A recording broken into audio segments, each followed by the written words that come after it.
Hello बच्चों, नमस्कार। स्वागत है आप सबका आज केमिकल काइनेटिक्स के इस वन शॉट वीडियो में।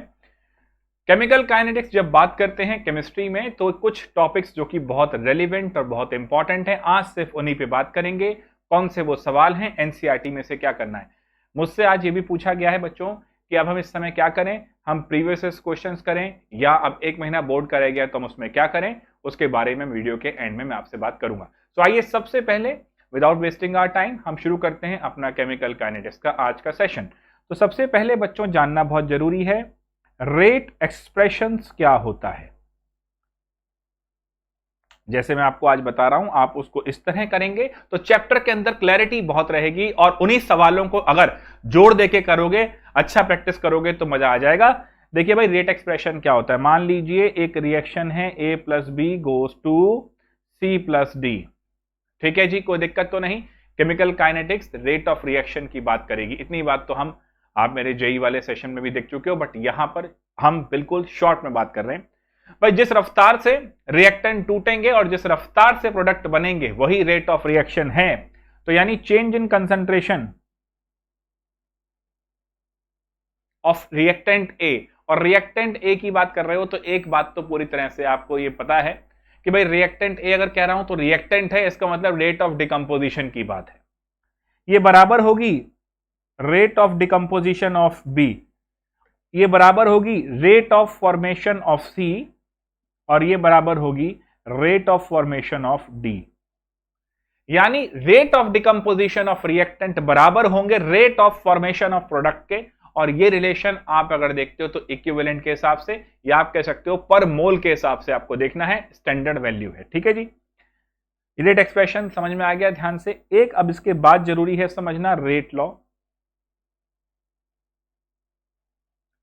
This was given by Guldberg and Waage. Guldberg and Waage, ठीक है मेरे दोस्त। Rate of the reaction is directly proportional to concentration of the reactant. ये बात बड़े ध्यान से समझनी है। When I am talking about concentration of the reactant, ये डब्बा लगा देते हैं। केमिकल इक्विलिब्रियम के जमाने से आप ये बात जानते हैं, अभी कोई टेंशन नहीं, अभी ये समझना है। यानी अगर रेट की बात करते हैं तो रेट अगर एक रिएक्शन है वही अपनी पुरानी वाली A plus B goes to C plus D, तो यहां पर आपको कोई बहुत बड़ी चीज नहीं करनी। यहां पर आपको simply rate directly proportional to reactant A and rate is directly proportional to reactant B, ये आपको समझना है। क्लियर है बेटा? अब देखो ध्यान से, इसके बाद हम चलते हैं अपनी एनसीईआरटी के हिसाब से। फटाफट फुर्ती से काम करना है, रिवीजन है ये, है ना। तो ये बात समझिएगा। ये आ गया भैया, देखें जरा।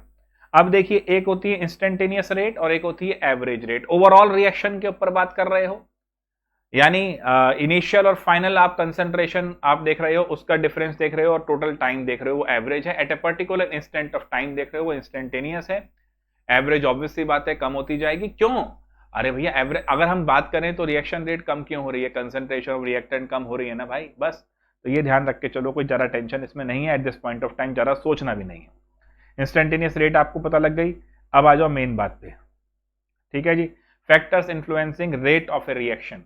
देखो सबसे पहले आपका रेट लॉ की बात कर रहा है ये, ठीक है। अब रेट लॉ की बात करेगा तो आपको ये मालूम है कि जब खोल के आएगा ये हटेगा तो यहां पर इस तरीके से हो जाएगा। तो ये बच्चों क्या हो गया मेरा, रेट कांस्टेंट। क्या हो गया मेरे बच्चों, ये रेट कांस्टेंट। ये बात ध्यान रखिए। चलिए फटाफट आगे देखें। ऑर्डर एंड मॉलिक्यूलरिटी डिफरेंस यहां पर बहुत जरूरी है समझना। एक मिनट में आ जाऊं जरा फटाफट से। ऑर्डर क्या होता है और मॉलिक्यूलरिटी क्या होती है, एनसीईआरटी से ही चाहिए आपको मेन। ठीक है, ऑर्डर देखिए, sum of the power of the concentration of the reactant in the rate law expression is called the order of that chemical reaction। क्या मतलब हुआ इसका? देखो मेरे भाई, बहुत सिंपल सी बात है। दो रिएक्टेंट थे मेरे पास, रिएक्टेंट A। अब जब मैं इसकी कंसंट्रेशन एक पर्टिकुलर टाइम पीरियड में डबल कर दूं तो रेट ऑफ रिएक्शन भी डबल हो जाए। इसका मतलब rate of reaction is directly proportional to A, है ना। A को डबल कर रहा हूं, B को कांस्टेंट रखता हुआ। तब रेट भी डबल हो रही है, तो रेट जो है वो ए पे डायरेक्टली प्रोपोर्शनल है। ठीक है, अगर बी की कंसंट्रेशन डबल करता हूं तो रेट ऑफ रिएक्शन 4 टाइम हो जाती है। तो इसका मतलब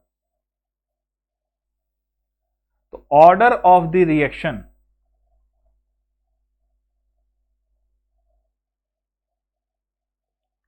विद रिस्पेक्ट टू ए हो गया 1 और विद रिस्पेक्ट टू बी हो गया 2। जब तक एक्सपेरिमेंट स्टार्ट नहीं होगा, क्या हम ये प्रिडिक्ट कर सकते हैं कि किसी की कंसंट्रेशन, किसी रिएक्टेंट की कंसंट्रेशन बढ़ाने से रेट पे क्या इंपैक्ट हो रहा है? नहीं कर सकते। तो भाई मेरे order is an experimental quantity. Always remember, order is an experimental quantity. फटाफट ये वाला लिखो, the sum of powers of the concentration. लिखो मेरे भाई, रुक क्यों गए? Sum of powers of the concentration of the reactant in the rate law expression. ये ध्यान रख ले भाई, यही लिखियो। उसके नोट्स, मेरे नोट्स, फलाने नोट्स, ढिमकाने नोट्स नहीं चलेंगे। गुरुजी की लैंग्वेज है, एनसीईआरटी की लैंग्वेज है, यही लिखियो बस। ऑर्डर को इसी तरह डिफाइन करियो, फुल मार्क्स मिलेंगे। नहीं तो बाद में रोता रहेगा, फायदा कुछ नहीं होगा कि जी मेरा तो नंबर कट गए। अरे भैया, गुरुजी की लैंग्वेज लिखो। गुरु के गुरु कौन है? एनसीईआरटी। बोर्ड में ये ध्यान रखना। चलिए भाई मेरे, कोई दिक्कत? ऑर्डर की बात इस तरह निकाली जाती है। अभी एक सवाल भी इसके ऊपर करेंगे। अब ये एक फॉर्मूला यूज किया जाता है, लेकिन मैं आपको थोड़ा सा समझा दूं तो बढ़िया रहेगा। एक चीज होती है बेटा मॉलिक्यूलरिटी। तो sum of the reacting species is called molecularity. Theoretical point होता है, यहां पर आइए डेफिनेशन आ जाएगी। देखिए, the number of reacting species, atoms, ions और मॉलिक्यूल। ये क्वेश्चन जेई मेन नीट में बना हुआ है कि भैया कौन सी रिएक्टिंग स्पीशीज होती हैं? तो एटम्स, आयंस और मॉलिक्यूल। रिपीट कर मेरे साथ, एटम्स, आयन और molecules taking part in an elementary reaction. अब रिएक्शन भैया एक स्टेप में भी हो जाए तो उसे एलिमेंट्री कहते हैं, मल्टी स्टेप में हो तो उसे कॉम्प्लेक्स रिएक्शन बोलेंगे। ऑब्वियसली बात है भाई, एक स्टेप में नहीं है, इसके बाद ये, इसके बाद ये, और कोई एक स्टेप पूरी हो जाए वो सिंपल एलिमेंट्री, और जो सिंपल ना हो वो कॉम्प्लेक्स रिएक्शन हो गई। तो अगर एलिमेंट्री रिएक्शन है तो मॉलिक्यूलरिटी का कोई संबंध है, कोई कॉन्टेक्स्ट है, अदरवाइज नहीं है। कॉम्प्लेक्स के लिए मॉलिक्यूलरिटी को नहीं डिफाइन कर सकते हो आप, कॉम्प्लेक्स के लिए ऑर्डर ही लाओगे। क्लियर है जी? The number of reacting species which must collide simultaneously in order to bring about a chemical reaction is called molecularity of a reaction। Note कर ले भाई, बड़ा आनंद आएगा इसमें। ठीक है जी। अब इसमें यूनिमोलिकुलर, बाईमोलिकुलर, और देखिए ध्यान से, अब 3 से ज्यादा मॉलिक्यूलरिटी होने की संभावना बहुत कम रहती है, ये ध्यान रखना। एग्जाम्पल दिए हुए देखो जरा, ये एक ही जा रही है, देखें जरा। फॉर एग्जाम्पल डिकम्पोजिशन, ये यूनिमोलिकुलर है, अकेला बंदा लगा हुआ है रिएक्शन करने में।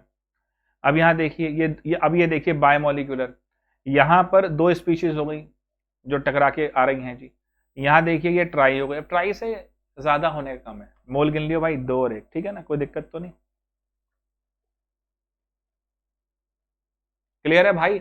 एनसीईआरटी ये कह रहा है, ये माननी पड़ेगी बात आपको, यही लेके चलो। तो order can be anything, zero, fraction, कुछ भी। मॉलिक्यूलरिटी नहीं हो रही है इस तरीके से, मोर देन 3 नहीं जा रही है। अब देखो भैया, अगला आपसे पूछेगा units of rate constant, units of rate constant for different orders of the reaction. अब जीरो ऑर्डर के लिए निकाल लो पहले। जीरो ऑर्डर के लिए रेट क्या हो गई बेटा? Minus D A by D T, और रेट ही क्या हो गई? यानी दैट इज, कोई दिक्कत? आसान बिल्कुल, कोई टेंशन तो नहीं। अब इन दोनों को बराबर कर दो जी, minus D A by D T. Focus कर लो जरा यहां पर, अभी हाथ की हाथ रिवीजन भी हो जाएगा, सवाल भी हो जाएंगे। ये ठीक है भाई? माइनस साइन का एज सच यूनिट के अंदर कोई सिग्निफिकेंट मत लो, बिकॉज इट एक्चुअली डिनोट्स कि ये डिकम्पोजिशन हो रहा है, तो उसको आप अलग कर सकते हो। तो ये ए कंसेंट्रेशन है, तो इसको ले लो बेटा मोल पर लीटर, और ये ले लो सेकेंड, और ये k a की पावर 0, y a की पावर 0। बेटा ऑर्डर क्या है भैया इसका? 0 ऑर्डर, तो 0 लगाएगा तू, और अगर 0 है तो इसका मतलब किसी की पावर 0 मतलब 1। आनंद आ गया जी। तो ये k हो गया। अब k की यूनिट क्या हो गई बेटा? मोल पर लीटर पर सेकेंड। अगर k की यूनिट ये आ जाती है, रेट कांस्टेंट की यूनिट ये आ जाती है, तो वो 0 ऑर्डर रिएक्शन है। फर्स्ट ऑर्डर देख लो फटाफट, क्योंकि 0 और फर्स्ट पे ही तुम्हारी कहानी जिंदगी की धन्य हो जाएगी बोर्ड्स के लिए। क्लियर है जी? अब देखो बेटा, ये हो गया फिर से वही मोल पर लीटर, और ये हो गया सेकेंड, और ये हो गया मोल पर लीटर। ये काट दे तो के की यूनिट क्या हो गई? पर सेकेंड। अब बोर्ड के अंदर बहुत डिफिकल्ट सवाल पूछ लेता है वो, जैसे कि ये identify the reaction order from each of the following rate constant. कोई बड़ी बात नहीं है जी। यहां पर क्या है? लीटर पर मोल पर सेकेंड।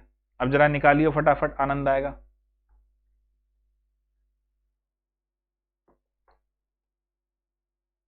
सेकेंड ऑर्डर का निकाल फटाफट। मोल पर लीटर पर सेकेंड, मोल पर लीटर का स्क्वायर, ये काट दे तो के क्या हो गया बेटा? पर मोल पर सेकेंड लीटर। तो ये ऑर्डर किसका दिया गुरु उसने? सेकेंड ऑर्डर का। ये पर सेकेंड है, ये फर्स्ट ऑर्डर का। कहानी खत्म, कोई टेंशन तो नहीं। चलिए आनंद लेते हैं जिंदगी का आगे फटाफट फुर्ती से। ठीक है जी। अब ऑर्डर निकालना है तो रेट लॉ में पावर दे रखी है, उसको प्लस कर दे, काम खत्म इसमें तो। चलिए जी, अब दो फॉर्मूले और कराता हूं फटाफट, फिर सवाल पे जो इंपॉर्टेंट है वो देखता हूं। जो आपकी फर्स्ट ऑर्डर काइनेटिक्स है, देखो इंटीग्रेटेड रेट इक्वेशन के अंदर बात आती है इंटीग्रेटेड रेट इक्वेशन। तो यहां पर देखते हैं कि फर्स्ट ऑर्डर है कि सेकंड ऑर्डर है ना, ये ध्यान दीजिएगा। तो अब अगर हम ध्यान से देखें कि फर्स्ट है कि सेकंड, तो कैसे, मतलब 0 है, फर्स्ट है, सेकंड है, जनरली आपके पास फर्स्ट ऑर्डर की आ रही है। वहां पर टाइम के हिसाब से है 2.303 upon lambda log a naught by a. Now this lambda is nothing but dissociation constant. क्या है ये? Dissociation constant. रेट कांस्टेंट ही है एक तरीके से, बट डिसोसिएशन कांस्टेंट। अब आप कहेंगे सर ये कैसे आया? बेटा इसका इंटीग्रेशन वाला था, बट अभी क्योंकि वन शॉट है तो फॉर्मूले पे फोकस कर। चाहता है कमेंट बॉक्स में डाल दे, मैं उसको वैसे भी ड्राइव करके सिखा दूंगा। वैसे ऑलरेडी चैनल पे होगा, लेकिन फिर भी बता देंगे। तो ये टाइम का देख लिया। ए नॉट क्या है बेटा? Initial concentration. और ये क्या है? Left out concentration. अब इन पे कुछ सवालों का होना बहुत जरूरी है, नहीं तो तोते उड़ा दिए जाएंगे। एनसीईआरटी के वो सवाल आपको अच्छे से आने चाहिए। ये डेटा वाला बताता हूं अभी, पहले जरा ये देखें। अब first order reaction is found to have a rate constant. देखो यहाँ पर हाफ लाइफ निकालने को आया। हाफ लाइफ क्या हुई? आधी जिंदगी। क्या हुई बेटा? आधी जिंदगी। ये हमारा फर्स्ट ऑर्डर रिएक्शन का इंटीग्रेटेड फॉर्म है, सबसे ज्यादा इंपॉर्टेंट बोर्ड्स के लिए यही है। अगर मान लो मुझे कहा जाए कि हाफ लाइफ निकालना है, हाफ लाइफ मतलब आधी जिंदगी। अगर इनिशियल 100 थी तो बची हुई कितनी होगी? 50। इसको टी हाफ कर दिया, 2.303 upon lambda, that is dissociation constant log 100 by 50, 2.303 upon lambda log 2, this is T half. log 2 की वैल्यू क्या हुई बेटा? 0.3010। तो टी हाफ मेरा कितना आ गया? 0.693 अपॉन के या लैम्डा, अपॉन के या lambda, that is rate constant और dissociation constant. All dissociation constant are rate constant, but all rate constant are not dissociation constant. Remember this line. चलिए, तो 0.693 upon lambda करते हुए यहां गुरु कहता है first order reaction is found to have a rate constant, this find the half life. तो T half निकालने का बहुत टफ फॉर्मूला हो गया। 0.693 क्या हो गया? ये 0.693 अपॉन लैम्डा, लैम्डा इसके गिवन है, ये पता है, टी हाफ आ गया, कोई दिक्कत बच्चे किसी को, बड़ा ही ज्ञानी बात रही। Show that in a first order reaction, अब देखो क्वेश्चन कैसे करना है ये समझा रहा हूं। Show that in a first order reaction time required for completion of 99.9 is 10 time of half life. T 99.9 क्या होगा, ध्यान से देखो लल्ला सारे। 2.303 अपॉन लैम्डा लॉग 100, 99.9 चला गया है तो 0.1 रह गया है ना, कोई दिक्कत तो नहीं। टी हाफ यानी 50, इसमें 0.693 मत लगाओ, अभी इसको उसी तरह लिखो ताकि कटने में आसानी हो, क्योंकि रेशो निकालना है ना, तो रेशो में लैम्डा लैम्डा कट जाएंगे, आनंद आएगा जिंदगी का। तो ये 100/50, ये पूरा कट गया। रेशो निकालना है ना, 10 टाइम बताना है तो रेशो ही तो है यार, क्यों परेशान हो रहा है, बड़ा आसान है देख। तो ये हो गया T99.9 अपॉन T50, ये log 100 पॉइंट तो log 10 की पावर 3 log 2 3 log 10 0.3010, ये क्या हो गया log 10 1, तो ये 3/0.3 10 आ गया भैया, ले आ गया आंसर, कोई दिक्कत तो नहीं। कर दिया प्रूफ। बोर्ड में प्रूफ करते हुए गिवन भी लिखेगा, टू कैलकुलेट लिखेगा या टू प्रूव लिखेगा, फिर पूरा करना है बेटा। यानी ओवरऑल बोर्ड में लैंग्वेज भी इंपॉर्टेंट है, बट प्रेजेंटेशन ये रही, ये मैंने सॉल्व कर दिया, ये उसने कहा था कि 10 टाइम। क्लियर है, कोई दिक्कत तो नहीं। ऐसे ही सवाल अब देखना फटाफट, बता रहा हूं पीछे वाले एनसीईआरटी के एंड में देखते हैं फटाफट, ये बहुत इंपॉर्टेंट सवाल हैं जो आते हैं। जैसे ये आता है 4.11, ऐसा टेबल दे देगा आपको और आपसे कहेगा भाई ज्ञान की बात सुनो, इसका ये बताओ, what is the following result have been obtained during the kinetic studies of the reaction 2A + B goes to C + D, है ना जी। और ये पूरी दे रखी है, determine the rate law and rate constant. Rate law निकालो तो रेट कांस्टेंट निकालो। आप कहेंगे सर रेट लॉ दे रखा है, नहीं, एक्सपेरिमेंट से करेंगे इसको। अब आइए कैसे करते हैं। जनरली हमारे पास बहुत मेथड होते हैं, हाफ लाइफ से निकालते हैं हम ऑर्डर, है ना, और 4 मेथड हम यूज करते हैं। आप एनसीईआरटी में जो मेजर यूज करते हैं वो आइसोलेशन मेथड है। आइसोलेशन क्या हो गया भैया, आप एक चीज देखो जरा,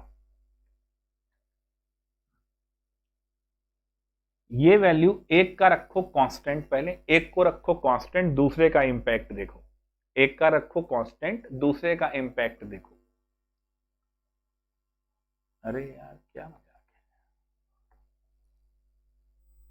यानी यहां पर देखो बी कांस्टेंट हो रहा है, छोड़ो ये तो बेकार है, ये वाला बी कांस्टेंट है, ये वाला बी कांस्टेंट है, यानी 0.1 और 0.1 इन दो एक्सपेरिमेंट में बी की कंसेंट्रेशन 0.1 और 0.1 ही है। आनंद ये है ना जी, इन दोनों में 0.1 और 0.1 ही है, यानी इन दो खास एक्सपेरिमेंट में बी का इंपैक्ट हम आइसोलेट कर सकते हैं, हटा सकते हैं।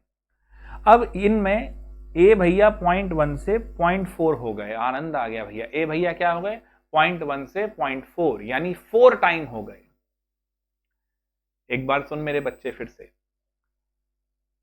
अगर किसी रिएक्टेंट की कंसंट्रेशन डबल कर दी और रेट भी डबल हो गई तो जानी उस पर डायरेक्टली प्रोपोर्शनल है, उस रिएक्टेंट का ऑर्डर 1 है। क्या ये बात जहन में बैठ गई? तो 0.1 से 0.4 4 टाइम हुई। अब इसका ऑर्डर निकालना है, रेट पे इंपैक्ट देखो, 6 × 10 की पावर -3 से 2.4 × 10 की पावर -2 हो गई। ओ हो 6 × 10 की पावर -3 थी, 2.4 × 10 की पावर -2 हो गई।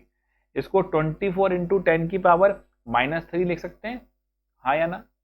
देखो फिर 6 से 24 हो गई, यानी जब a 1 से 4 हुआ तो रेट भी 6 से 24 हो गई। कौन सा क्वेश्चन है ये? 4.11।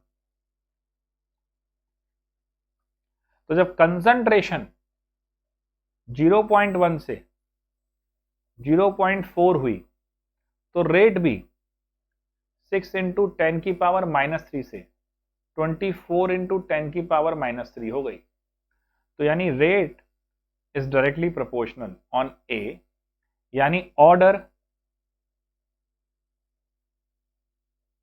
विद रिस्पेक्ट टू ए, ये कितना हुआ बेटा 1। चलिए अब बी से निकाल लो। बी में देखो ये दो, ये भी 0.3 है, ये भी 0.3 है, तो यहां पर ए कांस्टेंट है। बी यहां से 0.2 से 0.4 हुआ। रेट 7.2 से 2.88 हो गई।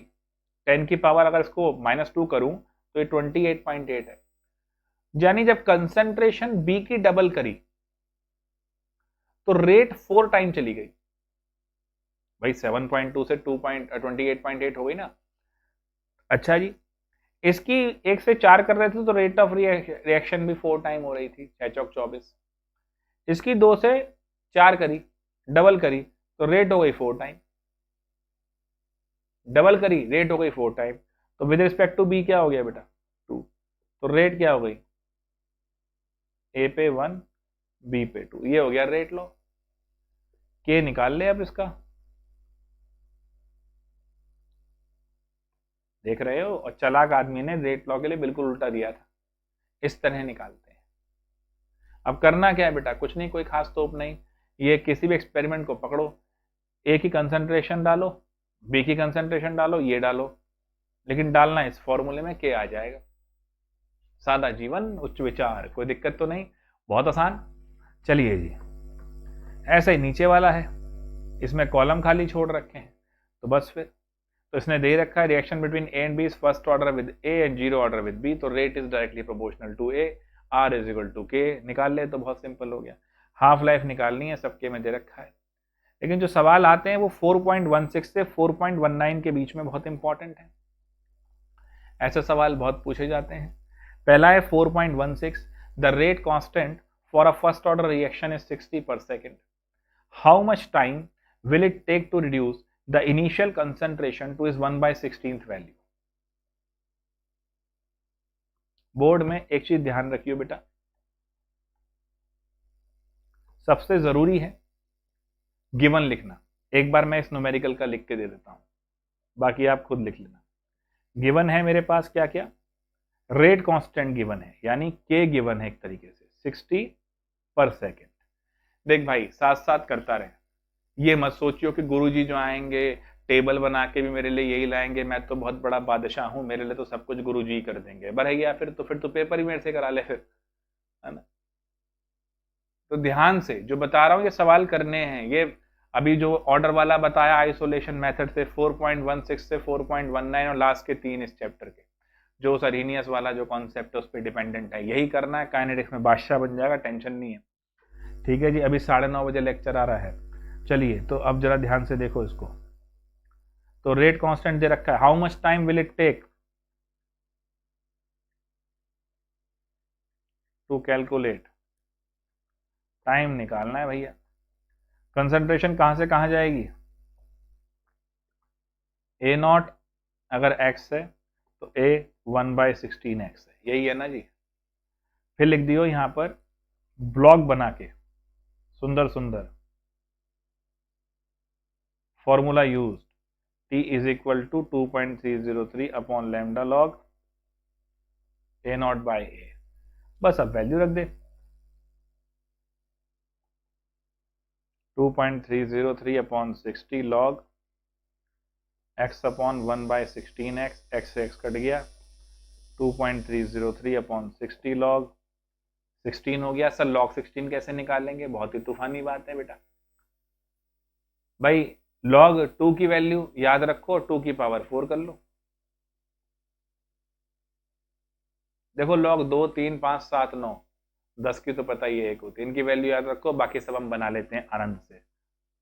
लॉग 2 की power 4, this will be 2.303 upon 60, 4 log 2। लो जी काम खत्म, कोई टेंशन बच्चे, बड़ा आसान कंसेप्ट, इजी होता हुआ। लास्ट में आंसर जरूर लिख दियो, टाइम है सेकंड में दिखा दियो। अगला सवाल, during nuclear explosion one of the product is strontium 90 with half life of 28.1 years. यहाँ सेकंड में चेंज करने बैठेगा बत्ती लग जाएगी, इसमें फिर इसी को यूज करियो पर ईयर के हिसाब से बेटा। ठीक है, 28.1 ईयर्स। टी हाफ दिया हुआ है 28.1 ईयर। गिवन में लिख लियो बेटा इसको, ठीक है ना, जज्बाती नहीं हुई, बस लिख देना इसको फटाफट। If 1 microgram of strontium was absorbed in the bones of a newly born baby instead of calcium, calcium की बजाय स्ट्रोंशियम आ गया 1 माइक्रोग्राम, 10 साल बाद और 60 साल बाद कितना बचेगा अगर मेटाबॉलिकली नहीं सुबह सुबह निकाल देता बच्चा तो। ओके जी, तो बचा हुआ निकालना है। इनिशियल 1 माइक्रोग्राम दे ही रखा है, तो फॉर्मूला लगाएंगे 10 साल में कितना हुआ जी 2.303। सर लैम्डा नहीं है, अरे जज्बाती आदमी, टी हाफ दिया है ना, तो 0.693 अपॉन लैम्डा, तो लैम्डा क्या हो जाएगा 0.693 अपॉन 28.1 ईयर में निकालने को दिक्कत नहीं, इसको यहाँ डाल दियो। लॉग इनिशियल कंसंट्रेशन कितनी बेटा 1 माइक्रोग्राम, 1 इंटू 10 की पावर -6, ये एक्स है, ये पता है, ये पता है, ये पता है, एक्स निकालना है। 10 ईयर निकाल ले, फिर यहाँ 60 लगा दे तब निकाल ले, आसान है, कोई टेंशन तो नहीं। फिर भी अगर इन सवालों के सॉल्यूशन में कोई दुविधा है तो बता देना, वैसे दुविधा होनी नहीं चाहिए, सॉल्व तो करना आना चाहिए भाई mathematically. For a first order reaction, देखो ऐसे सवाल भी बहुत आएंगे बोर्ड्स में। For a first order reaction show that the time required for 99% completion is twice the time required for completion of 90। T 99% ले लिया, कितना हुआ ये लॉग 100/1, 1 ही बचेगा ना, नीचे तो बचा हुआ आता है ना मेरे भाई, और टी 90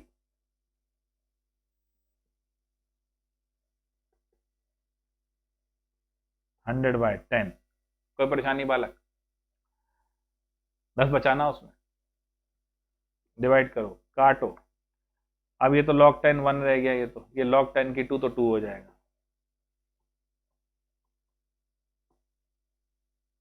कितना आसान है, हलवा बिल्कुल। अभी 99.9 वाला सॉल्व कराया था, अब ये करा दिया। देख रहे हैं तूफानी तरीके से भाई साहब, वन शॉट होता हुआ आपका। अब first order reaction takes 40 minute for 30% decomposition, calculate T half, कुछ भी नहीं है, 40 minute for 30%, 40 minute given to calculate जरूर लिखना बेटा, वो ध्यान रखियो। 40 for,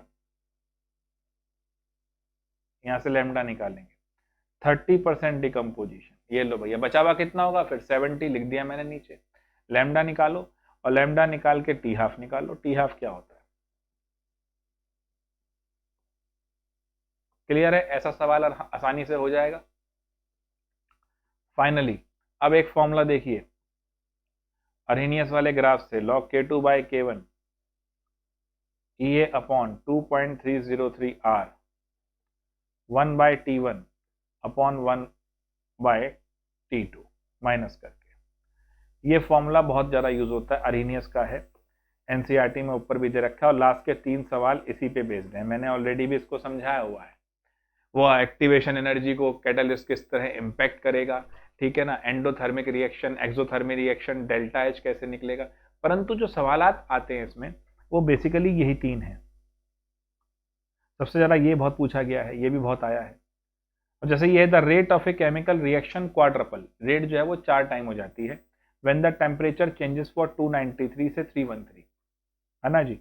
calculate the energy of activation assuming that it does not change, तो कितना आसान है, क्वाड्रपल हो रही है तो K2 विल बी 4K1, है ना, तो log 4K1 upon K1 EA निकालना है 2.303, R की वैल्यू 8.314 ले लो, जूल में निकाल लोगे तो एनर्जी।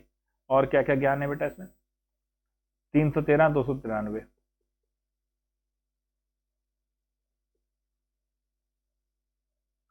क्लियर हो गई बात। वैल्यू सॉल्व कर EA मिलेगा, ये तो K वेन कट गया, log 4 हो गया 2 की पावर 2, आगे ठोक ले 2 log 2, खत्म। So this is how you can solve all these problems. If you want me to explain it further, Arrhenius वाला ऑलरेडी वैसे है चैनल पे, फिर भी चाहते हो बता देना। यही सवाल लास्ट के 3, वन शॉट में एक चीज समझ लो, लास्ट के 3 ये वाले, ऑर्डर वाला जो समझाया वो, बीच में जो सॉल्ट एग्जाम्पल बताया वो, ये 4, और इस तरह से, और अरेनियस वाला ग्राफ, उसका स्लोप वगैरह मालूम होना चाहिए, ठीक है जी। और कोलिजन वाली थ्योरी हल्की सी आपको ये आनी चाहिए। बस, और कोई खास टेंशन नहीं। ये वाले सवाल एक बार ट्राई कर लेना, सॉल्व एग्जाम्पल है, ज़्यादा दिक्कत आएगी नहीं। ये वाला देखिए, ठीक है जी, ये आ गया, ठीक है। ऑलरेडी डीप में समझा रखा है, टेम्परेचर डिपेंडेंसी मीन्स क्या हुआ, हर 10 डिग्री राइज के साथ रेट ऑफ रिएक्शन डबल हो गई, ये सोचा गया था। तो this is how what we have to do in our one shot video. Electro का वन शॉट वीडियो भी जल्दी ही चैनल पे आ जाएगा। आज के लिए ये देखिए, कल एक बार होली है, देखता हूँ, कोशिश करता हूँ क्या और कर सकता हूँ। अदरवाइज एडवांस वाला देना है, कोई बच्चा उसमें मुझे कोई डाल नहीं रहा। हमने ऑर्गेनिक करनी थी लेकिन अभी तक कोई रिस्पॉन्स नहीं आ रहा। देखो बेटा, उसको करना है तो थोड़ा रिस्पॉन्स दो, सो दैट मैं एटलीस्ट नेम रिएक्शन तो डालूं उसकी। चलो मिलते हैं, take care, good night and happy Holi. Kinetics के ये सवाल जरूर, 3 वो 4 ये, बीच के 2 ये, 11-12 सवाल है, कर ले यार, इतना तो एटलीस्ट कर ही लो रिवीजन में भी। चलो मिलते हैं बेटा।